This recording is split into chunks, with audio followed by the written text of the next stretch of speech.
Qozog'istondan katta xursandchilik, yorug' yuz bilan qaytib keldik va uydagi narsalarni bitta xonaga joylashib boshladik. Sichqonlar yemasligi uchun ko'rpalarni uzdim. Paxtalarni tomga, ko'rpachalarni shkafimga joylab, eshikka qulflab, Amerikaga uchishga tayyorlandik. Bu ora Donald Nakini ham xabardor qildik. U bizni kutib olishga tayyorgarlikni ko'rib, tayyor turdi. Va biz samolyotga chiqdik. Juda ham charchaganman, Olmaotadan kelganman, yana uy ishlari, yana emizikli bola. Samolyotga chiqish, charchab uxlab qolsam, qizim sumkadagi pomadalarni olib hamma joyga surib boplabdilar. Qani endi shularni videosi bo'lganda hozir joyladim.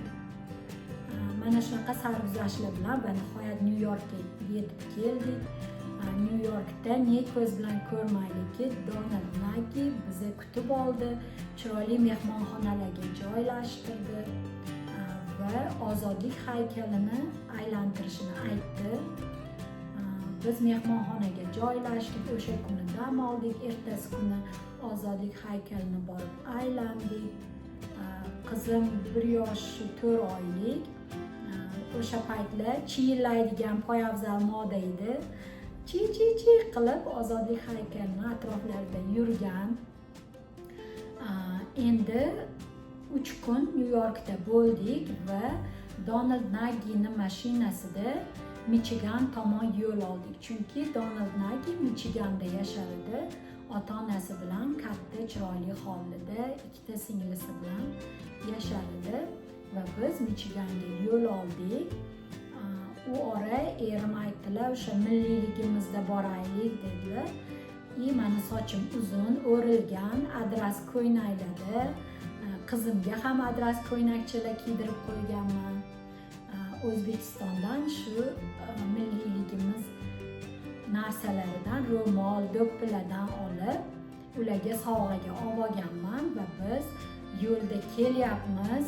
Endi yo'l shunaqa chiroyli, ikki tomon tasvirlab bera olmayman. Shunaqa yashil daraxtzorlardan iborat yo'llarda keldik, Michiganga yetib keldik va ularning oilalari bizni katta xursandchilik bilan, katta pizzalar bilan kutib olishdi.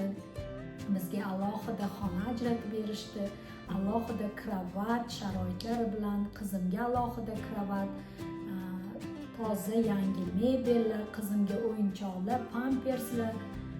Hattoki o'zingizni yaqiningiz ham bu ishni qilmaydi. Men ulardan juda ham minnatdorman.